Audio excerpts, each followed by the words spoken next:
My Drew. Fiancée said, I invited my ex to the wedding. If you loved me, you'd understand. I replied, I do understand. Then I quietly contacted his wife and invited her as +1. The rehearsal dinner became legendary when I, 32, male, should have seen the warning signs months ago, but love makes you stupid, right? Been engaged to Jessica, 29, for 8 months, together for 3 years. Wedding was set for next month, 150 guests, fancy venue, the whole 9 yards. Last Thursday, she drops this bomb over dinner. So, I invited Trevor to the wedding. I nearly choked on my pasta. Trevor is her ex from college, the guy she dated for 4 years, the one she almost married before they grew apart. You invited your ex to our wedding. She smiled like this was totally normal. Yeah, we're still friends. It would be weird not to invite him. Jess, that's unusual. Her face hardened. If you loved me, you'd understand. It shows maturity that we can all be adults about this. Adults? You want your ex watching you marry me? God, you're being so insecure. Trevor's happily married now. His wife couldn't make it because she's visiting family overseas, but he'll be there. It's not a big deal. Something felt off the way she said it. His wife couldn't make it, too rehearsed, too quick. What's his wife's name? I asked casually. Jessica blinked. Rebecca. Why does it matter? Just curious. You've met her. Of course, too defensive. Several times. I smiled. You're right. I'm being silly. If Trevor's important to you, then I understand. She looked surprised but pleased, kissed me on the cheek. See, this is why I love you. That night, I did some digging. Found Trevor on social media pretty quick. His wife's name Monica, not Rebecca. And according to her profile, she wasn't overseas. She was a dental hygienist working 20 minutes from our venue. Interesting. Spent the weekend doing more research. Found out Trevor and Jessica had been texting regularly. How do I know? She left her iPad at my place, still logged into messages. I know. Privacy violation. But when your fiancé invites her ex to your wedding and lies about his wife, you investigate. The messages were friendly, too friendly, lots of remember when and those were the days, and him saying things like, shame it didn't work out between us, and her responding with, timing is everything. Monday morning, I made a decision. Found Monica on social media and sent her a message from my real account. Hi, Monica. You don't know me, but I'm marrying Jessica next month. She's invited your husband, Trevor, to our wedding. She told me you couldn't attend because you're overseas, but I see you're local. I wanted to extend a personal invitation. Would love to have you there as my guest. The reception is at Riverside Manor on the 15th. Got a response within an hour overseas. That's interesting since I'm sitting in my office right now. Trevor told me he had a work conference that weekend. Thank you for reaching out. I'll definitely be attending. Oh, this was going to be good.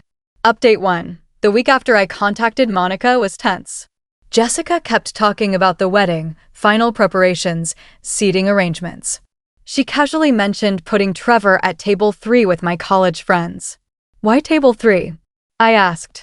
Well, he won't know anyone else. It would be awkward to sit him with strangers. How about with your cousins at table 7?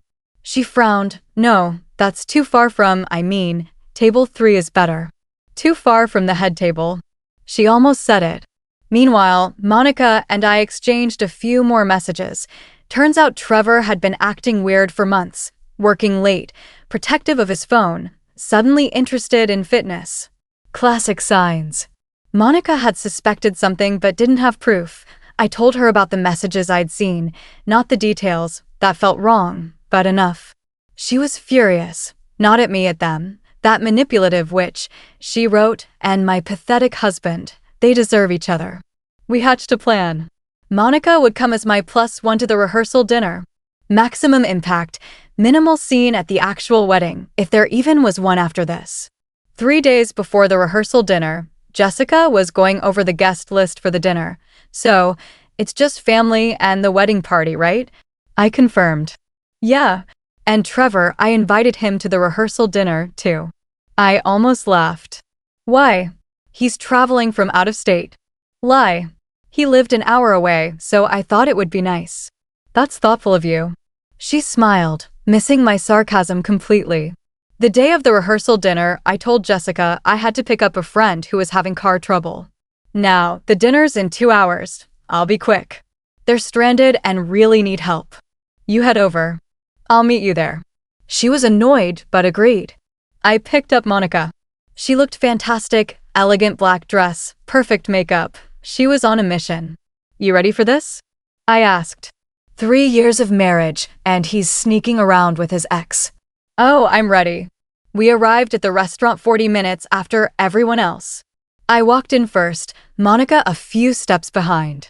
The private dining room had about 30 people, our family's wedding party, and sitting next to Jessica at the main table, Trevor. Jessica stood up, smiling. There you are. We were getting worried. She froze when Monica walked in. The room went silent. Trevor's face went white, like actually white. Dude looked like he'd seen a ghost. Hi, honey, Monica said sweetly to Trevor, surprise. My trip got canceled. Jessica's mouth opened and closed like a fish. Monica, I thought you were overseas. Yeah, that's what Trevor told me about his work conference this weekend, too. Imagine my surprise when Drew reached out to personally invite me. I stepped forward. Everyone, this is Monica, Trevor's wife. She'll be joining us tonight as my guest since Jessica was so insistent on including Trevor in our wedding celebrations. My mom, bless her, immediately understood something was up. Monica, how lovely to meet you. Come sit by me. Update 2. The rehearsal dinner was absolutely nuclear. Monica sat between my mom and my sister directly across from Trevor and Jessica. The tension was incredible. Jessica kept trying to act normal, but her voice was shaky. So, Monica, Jessica attempted, how long have you and Trevor been married? 3 years, Monica replied, sipping her wine. Though apparently. I should ask you how long you've been texting my husband. Silverware clinked. Someone coughed. Trevor looked like he wanted to disappear. We're just friends, Jessica said. Monica pulled out her phone. Friends don't text at midnight. Friends don't send shirtless gym selfies. Should I read some of these out loud? Trevor finally spoke. Monica, please not here. Not here. Monica laughed. Where then? At your fake work conference? Or maybe during one of your client dinners that Jessica somehow always knew about. My groomsman Kyle whispered, holy hell, loud enough for everyone to hear. Jessica turned to me, tears forming. Drew, this is a misunderstanding. Is it though? I asked calmly. Is that why you lied about Monica being overseas? Why you put Trevor at table 3, close to our table? Why you invited him to the rehearsal dinner? You set me up. No, Jess, you set yourself up. I just invited his wife to the party you planned. Jessica's dad stood up. What the hell is going on here? Monica answered, your daughter's been having an emotional affair with my husband. Maybe physical, I don't know yet, but she invited him to her wedding while explicitly making sure I wouldn't be here. That's not true. Jessica screamed. Really? I pulled out my phone. Should I show everyone the messages? The ones where Trevor says, can't wait to see you in your dress, and you respond, it's bad luck for the groom to see it, but not for you. Jessica's mom gasped. Her dad's face turned purple. Trevor stood, we're leaving. We. Monica laughed. No, honey. You can leave. I'm enjoying my dinner. She turned to my mom. This salmon is excellent. My mom, absolute legend, raised her glass to honesty in relationships. Half the room drank. The other half sat in stunned silence. Update 3. After Trevor slunk out, Jessica went full meltdown mode, not sad, crying, angry, entitled rage. How dare you humiliate me like this? How dare I? You invited your ex to our wedding. It wasn't like that. We're just friends who happen to have history. Monica laughed bitterly, history that was actively repeating itself. Jessica's dad finally spoke. Jessica, is this true? Have you been inappropriate with this man? Dad, Drew is blowing this out of proportion. He violated my privacy. Went through my messages because you lied about his wife. I interrupted. You said her name was Rebecca. Her brother Jake shook his head. Jess, what the hell? Jessica's mask finally slipped completely. You know what? Fine. Yes, Trevor and I have been talking. Yes, I wanted him at the wedding. He was the one who got away. Okay, I needed to see if I was making the right choice. The room erupted. Her mom started crying. Her dad stood up so fast his chair fell over. At your wedding, he roared. You were going to decide at your wedding? I laughed, actually laughed. Well, that makes this easier. I pulled out an envelope from my jacket. Consider this my wedding gift. It was the invoice for all the deposits I'd paid: venue, catering, flowers, band $18,000 total. What's this? Jessica asked. Your dad can explain since he insisted on doing things traditionally where the bride's family plans the wedding. But I pay for it. Well, wedding's off. These are all non-refundable deposits in my name. If you want to use them for your next wedding, maybe to Trevor after his divorce. Your family can reimburse me. Her dad's face went from purple to white. You paid all the deposits? Every penny. Jessica wanted the expensive packages. I have the receipts. Monica stood up. Speaking of receipts, Trevor, expect to hear from my divorce attorney Monday. I'll be taking half of everything, including your precious boat. She turned to Jessica. You can have him when I'm done. Good luck with a cheater who lives with his mother after I take the house. Jessica started ugly crying, not pretty tears, full snotty sobbing. Drew, please. We can work this out. I choose you. You choose me. How generous. After you got caught, you choose me. Her sister Emma, who'd been quiet, finally spoke. Jess, you're a complete idiot. You had a good man and you threw it away for what? Some guy who cheats on his wife. Emma, their mom scolded. No, Mom. I'm tired of everyone babying her. She's almost 30 and acting like a teenager. The dinner ended with Jessica's family arguing, Monica exchanging numbers with my sister. They hit it off, and me walking out feeling lighter than I had in months. Got a text from Jessica an hour later. You ruined my life. I responded, no, you ruined your own life. I just refused to be collateral damage. Update 4. The next 3 days were insanity. First, Jessica tried love bombing, showed up at my apartment with flowers. Ironic. Wearing the lingerie I'd bought her for Valentine's Day. Manipulative. Crying about how sorry she was. Too late. Please, Drew. I'll cut Trevor off completely. I'll block him right now. Jess, you were using our wedding as a test run for your feelings. That's beyond repair. It wasn't like that. I was just confused. Confused? You lied about his wife's name. That's not confusion. That's deception. She tried to push past me into the apartment. We need to talk about this properly. No, we don't. Please leave before I call security. You can't just throw away 3 years. I didn't. You did. The moment you invited him. When that didn't work, she went nuclear on social media. Posted this sob story about how I was controlling, jealous, and ruined her wedding over innocent friendship. Tagged all our mutual friends. Big mistake. Monica, who'd become my unexpected ally, commented, innocent friendship? Is that why you told him I was overseas while planning to seat him near your wedding table? Then she posted screenshots, not all of them, just enough. Trevor saying, remember that weekend in wine country? Jessica responding, best 48 hours ever. Dated 2 months ago when she was supposedly at a work retreat. Jessica's carefully crafted victim narrative crumbled in real time. Her mom called me, Drew, the family is humiliated. Couldn't you have handled this privately? Linda? I tried. Jessica made it public when she invited Trevor to the wedding. But to ambush her like that, like she ambushed me with her ex at our wedding. At least I gave her the courtesy of doing it at the rehearsal, not the actual ceremony. Silence. Then, the deposits are non-refundable and in my name. $18,000. That's extortion. No, that's consequences. If Jessica wants to explain to the 150 guests why the wedding is off, that's her choice. Next came the flying monkeys. Her friends started texting and calling. The narrative varied. She made a mistake but loves you. Monica is probably lying about some of it. All couples have issues. The wedding is in 3 weeks. Think of the guests to each. I sent the same response. She invited her ex she's been emotionally cheating with to our wedding and lied about his wife. Would you marry someone who did that? Most stopped responding after that. Update 5. 2 weeks before the would-be wedding date, Jessica's dad called. "Drew, I need those vendor contacts." "Why?" Heavy sigh. "Jessica wants to cancel everything formally." "Well, we'll reimburse you for the deposits. All $18,000. "Yes. Send me the itemized list." I did. Within 48 hours, I had a check.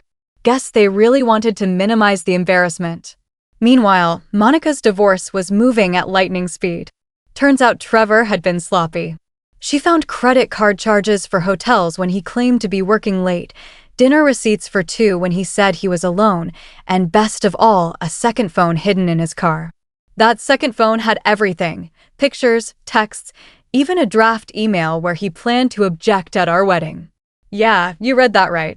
He was going to stand up when the officiant asked if anyone had a reason we shouldn't marry.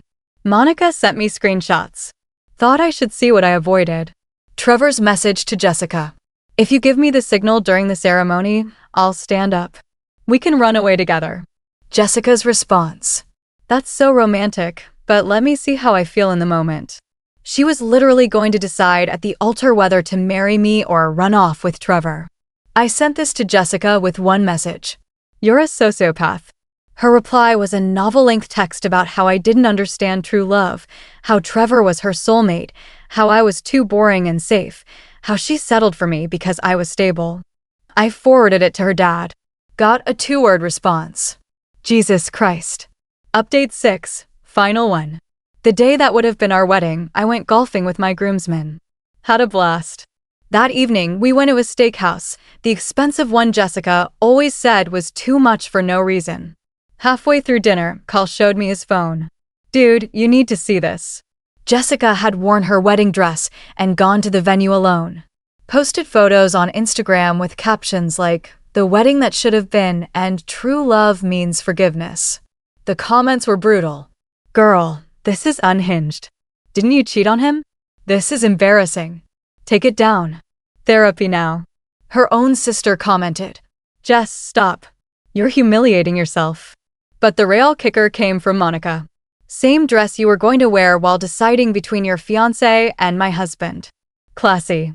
By the next morning, Jessica had deleted everything and made her accounts private. 3 months later, here's where everyone ended up. Jessica living with her parents, working the same job, posting cryptic quotes about surviving narcissistic abuse that get zero engagement. Trevor ghosted her completely after Monica took him to the cleaners in the divorce. He lost the house, half his 401k paying alimony, and now lives in a studio apartment. Monica sent me a photo of her with the boat keys captioned, "Thanks for the wake-up call." Monica's thriving, got promoted, bought Trevor's share of the house, started dating a doctor from her gym. We still text occasionally. Weird friendship, but it works. Me? Took a 2-week trip to Europe with the money from the deposits. Met someone at a cooking class in Italy. Wasn't looking for anything, but Anna's amazing. She laughed until she cried when I told her the story on our 3rd date. Jessica's dad still sends me Christmas cards. He wrote in the last one, "Thank you for showing us who she really was before more damage was done." Her mom unfriended me on social media, but occasionally likes my photos from her craft business account. Forgot I could see that. Linda, last week I got one final text from Jessica. "I heard you're dating someone. I hope you're happy." I didn't respond, but yeah, I am happy. Happy I trusted my gut. Happy I called Monica. Happy I didn't marry someone who'd use our wedding as a relationship test drive. Moral of the story: when someone shows you who they are, believe them. And when they invite their ex to your wedding, invite their spouse. The truth has a funny way of coming out at dinner parties. To everyone asking if I regret the public confrontation, nope. Jessica created that situation. I just made sure all the players were present. The rehearsal dinner venue still has a photo of that night on their security office wall labeled "The Dinner from Hell." The manager told me they use it for training on how to handle dramatic situations. At least we're memorable. Edit. Since everyone's asking, yes, Monica and I are still friends. No, nothing romantic ever happened or will happen. She's like the older sister I never had, who happens to have incredible taste in revenge. Anna thinks the whole story is hilarious and has actually become friends with Monica, too. We all had brunch last month. Trevor drove by the restaurant and Monica waved at him with her engagement ring from her new fiancé. His face was priceless. Edit 2. To the people saying I should have just called off the wedding privately, she literally planned to have her ex at our wedding to decide if she wanted to marry me. That level of disrespect deserved a public response.